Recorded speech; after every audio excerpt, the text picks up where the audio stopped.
Estoy consternado porque el caso Odebrecht, empresa brasileña que pagaba sobornos millonarios a cambio de obras públicas en toda América, se ha cobrado 2 vidas en Colombia en los últimos días. Fíjense, un testigo clave de la corrupción de Odebrecht en Colombia, llamado Jorge Enrique Pizano. Él había sido auditor de una de las más importantes obras que contrató Odebrecht en Colombia, la Ruta del Sol 1 y la Ruta del Sol 2.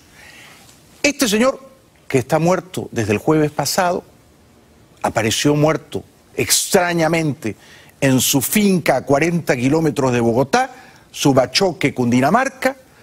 Este señor, Jorge Enrique Pizano, testigo clave de la corrupción de Odebrecht en Colombia, el jueves pasado aparece muerto en su finca. Dicen rápidamente que se trata de un infarto y que además tenía cáncer linfático. Pero él, antes de morir, y ahora se presume que fue envenenado con cianuro, y les voy a contar después por qué, porque se encuentra el cianuro en el despacho donde aparece muerto. Antes de morir, este testigo clave, auditor de la Ruta del Sol 1 y 2, de las coimas millonarias de Odebrecht en Colombia, que además financió las campañas presidenciales de Juan Manuel Santos en 2010 y 2014, este señor, que se sabe acechado, amenazado, deja una entrevista grabada. En esa entrevista, él propala una grabación secreta que le hizo al fiscal de Colombia, al fiscal Néstor Martínez.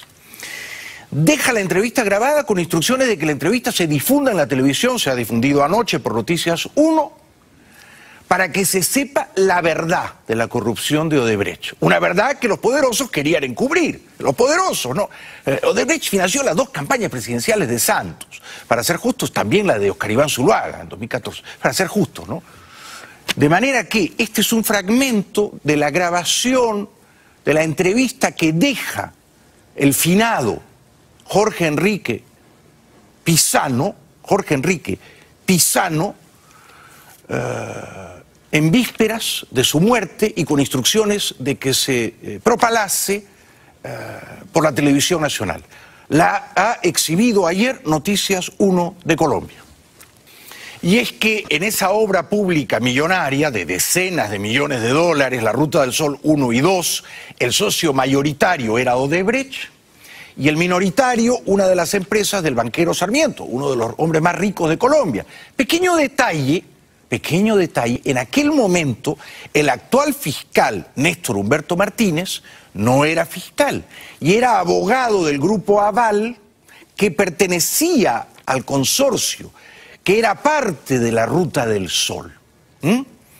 El auditor, ahora muerto desde el jueves, dijeron que era un infarto, y ya sabemos que casi con toda certeza que no fue un infarto, que fue envenenado con cianuro. Este señor Pizano, que apareció ahí hablando, graba a su amigo o ex amigo, el ahora fiscal Martínez. Muy extraña y sospechosamente el fiscal Martínez le dice, y además en un lenguaje cantinero, arrabalero, indigno de un hombre de leyes, discreción total, discreción total. Discreción total, le dice el fiscal Martínez. ¿Qué clase de fiscal es ese? Este otro señor que era el auditor. ¿Qué es el auditor? El auditor es un señor que hace las cuentas, revisa, escudriña, vigila que las cuentas estén en orden. No, no estaban en orden. Porque Odebrecht no ganaba una sola obra pública en el continente sin pagar sobornos. Lo hacía en todas partes y lo hizo en Colombia también. Lo descubre el finado Pizano, se lo dice en su día al abogado del Grupo Aval, todavía no era fiscal, Néstor Humberto Martínez, que por lo visto Martínez no hace nada. Martínez no sabe que Pizano lo está grabando, esto que acabamos de escuchar. Ahora, esto es increíble, ¿no? La historia no termina aquí. Aparece el jueves muerto Jorge Enrique Pizano, el testigo clave. Dicen que ha sido un infarto, dicen que además tenía cáncer linfático. Su hijo Alejandro, su hijo menor, que vivía en Barcelona, era un artista, fotógrafo, arquitecto. Su mujer está embarazada de 7 meses. Toma un vuelo a Bogotá para estar en los funerales de su papá. Nadie se explica por qué el padre, Jorge Enrique, ha muerto de esa manera repentina. El muchacho Alejandro, el hijo menor, entra en el despacho donde encontraron el cadáver. Hay una botella de agua saborizada. Sin saber que eso le va a propiciar la muerte, bebe un trago de la botella. La botella tenía cianuro. 4 minutos después, Alejandro Pisano está muerto. Colapsa en presencia de su hermana, envenenado de cianuro. ¿Quién pone el cianuro en esa botella de agua saborizante? Es casi seguro que el padre Pisano muere el jueves también porque bebe la botella con cianuro. Ahora, o el cianuro lo vierte la víctima, Jorge Enrique Pisano, deliberadamente porque quiere matarse, o el cianuro alguien se lo ha colocado en esa agua saborizante para silenciar a un testigo clave. No hay otra opción. O el señor Jorge Enrique Pisano se suicida con cianuro porque quiere irse, porque está abrumado, porque no quiere seguir siendo parte de este teatro de la corrupción en Colombia, o, y yo me apunto a la segunda hipótesis, alguien le pone cianuro en el agua saborizante. Mata al papá y luego, sin quererlo ni desearlo, mata a su hijo menor, que bebe la botella y aparece muerto. Lo reporta anoche la misma televisora que propala la entrevista póstuma que deja el padre, Jorge Enrique Pisano. Que en paz descanse este muchacho, Alejandro Pisano, artista, alma noble, víctima injusta de la hedionda podredumbre moral en Colombia. No se desconoce, se conoce, está probada. Las autoridades colombianas han hecho un estudio, una autopsia, y han dicho, murió por envenenamiento de cianuro. Está dicho ya. De manera que lo más probable es que el padre también, no es que el padre muere de un infarto, no, es que el padre muere porque ha bebido la botella con cianuro. ¿Quién puso el cianuro ahí? Porque no es tan fácil comprar cianuro, ¿verdad? Uno no va a la farmacia CVS y dice, me da un poco de cianuro. No es tan fácil. Luego, si vas a comprar un agua con sabor, no te la venden, te dicen que la quiere con cianuro o sin cianuro. No es así, ¿no es cierto? Entonces, alguien pone el cianuro ahí. ¿Lo pone la víctima o lo pone alguien que lo quiere matar? ¿Por qué alguien quisiera matar al papá, a Jorge Enrique Pisano? Porque sabía todo sobre las coimas, tenía los documentos, era el testigo clave. ¿A quién o a quiénes iba a incriminar? A los demás arriba, seguramente, ¿no?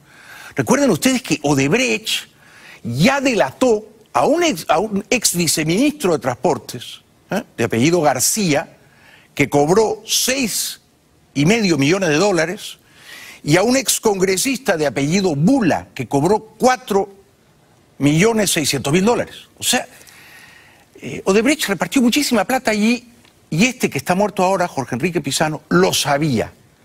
Él se mató o lo mataron con cianuro, y el hijo, pobre muchacho, aparece muerto también. Ahora, el fiscal, que queda en una posición muy desdorada, en mi opinión debería renunciar, y si no renuncia debería ser expectorado, porque un fiscal no puede en una grabación así decirle discreción total, ¿no? O sea, que el fiscal se autoincrimina en la grabación porque quiere esconder lo que el otro ha hallado, quiere ocultar lo que el otro considera pruebas irrefutables de corrupción. El fiscal da una entrevista y dice, bueno, es que Pisano era mi amigo, pero se enojó conmigo porque yo lo quise investigar. Señor fiscal, yo no creo en usted. Yo creo que usted, si le queda un átomo de honor, debería renunciar, dar un paso al costado y ponerse a derecho. La grabación secreta que hace de usted el finado Pisano lo deja a usted, señor fiscal Martínez, en una posición francamente indefendible. Usted fue parte de la obra de la Ruta del Sol. Usted no era fiscal. Usted era empleado del banquero Sarmiento. Era abogado del Grupo Aval. Y el otro señor que ahora está muerto quiso que usted investigara lo que usted se negó a investigar debidamente, oportunamente.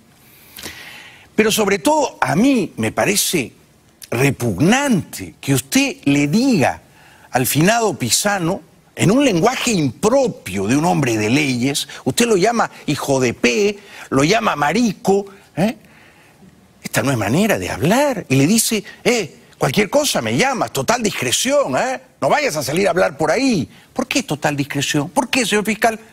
El que investiga va hasta el final. Usted no quería ir hasta el final. Usted quería esconder las cosas. Así que su credibilidad, para mí, y hablo por mí, está completamente erosionada.